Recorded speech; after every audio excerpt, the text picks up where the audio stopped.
জলপাইয়ের এই মোরব্বাটা খেতে এত টেস্টি হয়, একবার বানালে বারবার বানাতে মন চাইবে। জলপাই শেষ হওয়ার আগেই বানিয়ে ফেলুন অসম্ভব মজার এই জলপাইয়ের মোরব্বাটি। আর এটা তেল ছাড়া ও রোদে দেওয়ার ঝামেলা ছাড়াই সংরক্ষণ করতে পারবেন বছর জুড়ে। তো মোরব্বা বানানোর জন্য আমি এখানে 1 কেজি জলপাই নিয়েছি। এখন এগুলো ভালোভাবে ধুয়ে আমি পরিষ্কার করে নিব। তো জলপাইগুলো আমি ভালোভাবে পরিষ্কার করে নিয়েছি। এখন একটা কাঁটা চামচের সাহায্যে এগুলো ভালোভাবে কেচে নিব। জলপাইয়ের পুরো অংশ আটি পর্যন্ত কেচে নিতে হবে।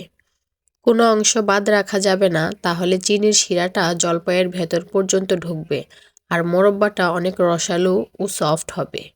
তো এভাবে করে আমি সবগুলো জলপাই কেচে নিয়েছি। এখন এতে 2 চামচ লবণ দিয়ে ও সামান্য একটু পানি দিয়ে মেখে এভাবেই রেখে দেব 10 থেকে 15 মিনিটের জন্য। তো 15 মিনিট পর জলপাইগুলো লবণ দিয়ে ভিজিয়ে রাখার কারণে একটু নরম হয়ে এসেছে। এখন আমি এগুলো থেকে চিপে চিপে যতটুকু সম্ভব রসটা ফেলে দেব, এতে জলপাইয়ের টকের পরিমাণটা কমে আসবে। তো সবগুলো জলপাই আমি এভাবে করে চিপে নিয়েছি। এখন এতে দিয়ে দেব ফুটন্ত গরম পানি। আর এভাবেই আমি জলপাইগুলো 1 ঘন্টার মতো ভিজিয়ে রাখবো। এতে জলপাইটা তাড়াতাড়ি সিদ্ধ হয়ে যাবে আর জলপাইয়ের টকটা অনেকটা কমে আসবে। ফলে চিনির শিরাটা জলপাইয়ের ভেতরে ভালোভাবে ঢুকবে। বলে জায়গা হচ্ছিল না, এজন্য আমি জলপাইগুলো পাতিলে নিয়ে নিয়েছি।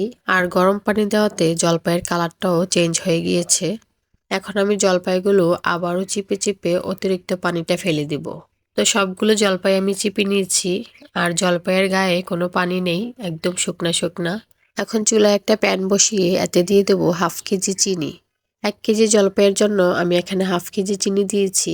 যারা একটু বেশি মিষ্টি খান তারা চাইলে চিনির পরিমাণটা আরও একটু বাড়িয়ে দিতে পারেন।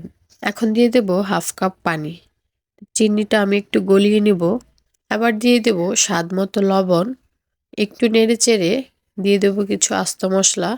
আমি এখানে তেজপাতা, দারুচিনি ও এলাচ দিয়েছি। এবার আবারও একটু নেড়ে চেড়ে দিয়ে দেব জলপাইগুলো।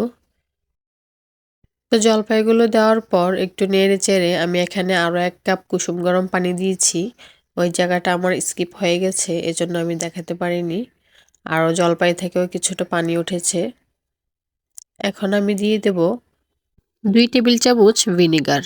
আর এই ভিনেগারটা দেওয়ার ফলে মোরব্বাটা বছর জুড়ে সংরক্ষণ করা যাবে, সহজে নষ্ট হবে না।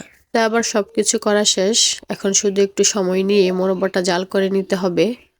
চুলার আঁচ বাড়িয়ে জাল করা যাবে না, তাহলে জলপাইয়ের উপর দিয়ে কালার চলে আসবে কিন্তু ভিতর দিয়ে হবে না। চুলার আঁচটা লো টু মিডিয়ামের মাঝামাঝি রাখতে হবে। তো মোরব্বাটা জাল করতে করতে একসময় দেখা যাবে জলপাইয়ের কালারটা চেঞ্জ হয়ে আসবে আর শিরাটাও একটু ঘন হয়ে আসবে। তাই এই পর্যায়ে আমি এখানে দিয়ে দেব কিছু চিলি ফ্লেক্স। মোরব্বা সাধারণত মিষ্টি হয়ে থাকে, এজন্য আমি এখানে মরিচের বিচিগুলো ফেলে দিয়েছি। শুধু উপরের আবরণটা দিয়েছি, এতে মোরব্বাটা দেখতে সুন্দর দেখায় আর সুন্দর একটা ফ্লেভার আসে। তো আমি শিরাটা আর গাঢ় করব না, এটা ঠান্ডা হলে আরও গাঢ় হয়ে যাবে। একটু নেড়ে চেড়ে নামিয়ে নিব। তো বানিয়ে নিলাম দারুণ স্বাদের জলপাইয়ের মোরব্বা। দেখতে যেমন লোভনীয়, খেতেও তেমন মজার। আমি একটা মোরব্বা আপনাদের ভেঙে দেখাচ্ছি। দেখেন এটা কতটা সফট আর কতটা জুসি হয়েছে। তো মোরব্বাটা ঠান্ডা হওয়ার পর আমি একটা কাচের জারি নিয়ে নিয়েছি আর উপর দিয়ে শিরাটা দিয়ে দিচ্ছি। তো আমার এই রেসিপিকে কোথা থেকে দেখছেন অবশ্যই কমেন্টে জানাবেন। আরও নতুন নতুন ভিডিও পেতে চ্যানেল সাবস্ক্রাইব করে রাখবেন।